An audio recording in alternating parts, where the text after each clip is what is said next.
Hello everyone. तो EPFO SSA का typing test complete हो चुका है, जो कि हमारा सेकंड स्टेज था ईपीएफओ एसएसए टेस्ट का। तो उसमें से बहुत से लोगों को ये क्वेरी आ रही थी कि मेरे जो की डिप्रेशंस बने हैं वो कितने बने हैं और मेरी एक्यूरेसी जो होती है वो कितनी रहती है टाइपिंग के इसमें ईपीएफओ एसएसए में। तो आज इस वीडियो में हम लोग इसी के बारे में बात करने वाले हैं कि मेरी टाइपिंग कैसी रही और मुझे कैसा कीबोर्ड मिला था, हार्ड मिला था या फिर सॉफ्ट मिला था, या फिर ओवरऑल मतलब टाइपिंग का एक्सपीरियंस कैसा रहा।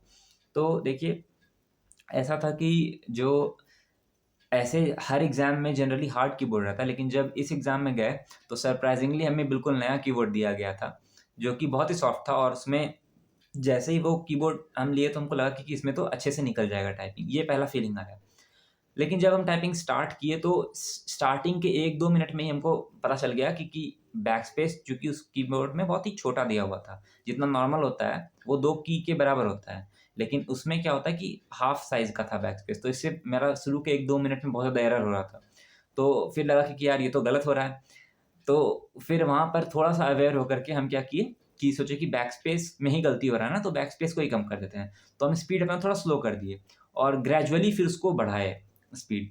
और एक चीज़ था कि क्योंकि जो डेमो टेस्ट था उसमें पैसेज लिमिटेड था, आप देखे होंगे, छोटा पैसेज था। तो हमको ऐसा लगा कि जो मेन एग्ज़ाम है उसमें भी लिमिटेड पैसेज ही आएगा। और हम की स्ट्रोक भी इनफैक्ट हम काउंट किए थे कि एक लाइन में 80 टू 88 की स्ट्रोक्स बन रहे थे और वैसे-वैसे 16-17 लाइन्स थे। तो उस हिसाब से हम एप्रोक्सिमेट कैलकुलेट किए, क्योंकि उस टाइम वो टाइम बहुत कम होता है जब आप डेमो टेस्ट दे रहे हो, आपको सारे कीज़ भी चेक करने होते हैं। तो उसमें हम एप्रोक्सिमेट कैलकुलेट किए तो हमको लगा कि पैसेज लिमिटेड आएगा। तो इसलिए हमको ये लगा कि अगर पैसेज लिमिटेड आएगा तो एक्यूरेसी का बहुत ज़्यादा खेल होगा। तो उसमें हम क्या किए कि शुरू के जो 3 स्क्रॉल होते हैं ना, यानी एक स्क्रॉल में कुछ लाइन्स हुए, फिर दूसरे, फिर तीसरे, तो जनरली 3 स्क्रॉल में खत्म हो जाता था, जो हमारा वर्ड्स होता है या 1750 की डिप्रेशन। तो हमको वही लगा। तो जब तीसरा लाइन भी खत्म हुआ, सॉरी तीसरा स्क्रॉल भी जब खत्म हुआ, तब भी जो एक्चुअल पैसेज था उसका अराउंड बहुत कम हम लोग कवर कर पाए थे, बहुत कम हम कवर कर पाए थे। तो हमको लगा कि यार मेरी स्पीड ही कम हो गई है। तो फिर वहाँ पर लगा, फिर जब चौथा स्क्रॉल पे आए, तब भी देखे कि अभी बहुत ज़्यादा पैसेज बचा हुआ है। तो वहाँ पर जाके हमको क्लैरिटी मिली कि नहीं, ये पैसेज बहुत लंबा है, मतलब कि ऐसा नहीं कि जैसा डेमो टेस्ट में दिया हुआ था। तो वहाँ पर जाके चीज़ें थोड़ी क्लियर हुई और वहाँ पे भी मेरा काफ़ी टाइम लगभग बचा हुआ था। तो वहाँ पर फिर हम स्पीड को थोड़ा ज़्यादा मतलब प्रायोरिटी दिए, क्योंकि मेरा शुरू में हम बहुत ज़्यादा एक्यूरेसी पे ध्यान दिए थे। स्पीड को हम थोड़ा लिमिट करके रखे थे। तो फिर हम स्पीड को बढ़ाए, जिससे कि मेरा ओवरऑल हमको लगा कि एवरेज में हम मतलब कि एक्यूरेसी और स्पीड को हम बैलेंस कर पाएँ। जैसा कि एक्यूरेसी और स्पीड को कैसे बैलेंस किया जाता है, इस पे एक वीडियो हम चैनल पे बनाए थे, तो उसमें भी हम समझाए थे यही चीज़ को। तो उस तरह से जब हम पूरा पैसेज अपना कंप्लीट किए, तो जब फाइनल की डिप्रेशन मेरा आता है, वो बताने के पहले तुमको ये बताते हैं कि मेरा जो मॉक हुआ था, उसमें कितना की डिप्रेशन हम प्रेस किए थे। अब देखो, मेरे अगल-बगल में नहीं, मतलब पूरे एग्ज़ाम हॉल में ही जितने लोग थे, वो लोग तो पूरा ही पैसेज टाइप कर रहे थे। तो मेरा मॉक में तुम देखोगे तो मेरा 58 की डिप्रेशंस था, ओनली 58 की डिप्रेशन। तो सोच लो हम कितना कम टाइप किए थे, क्योंकि हम पूरा रिलैक्स कर रहे थे उस टाइम पे, हम टाइप नहीं कर रहे थे। कीज़ सारा चेक कर लिए थे, सारा कुछ हम चेक कर लिए थे कि हाँ, सब कुछ प्रॉपर है या नहीं, कोई किसी भी तरह का कोई भी दिक्कत तो नहीं है डिवाइस में। तो ये चीज़ प्रॉपर हम कर लिए थे, फिर काउंट वाउंट करके।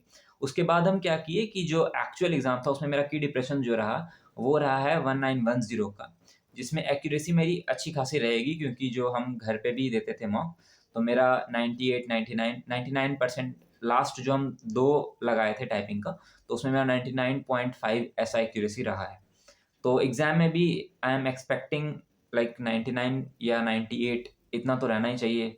ज़्यादा चांस है कि बहुत ज़्यादा हो, 99 अप्रॉक्स होना चाहिए।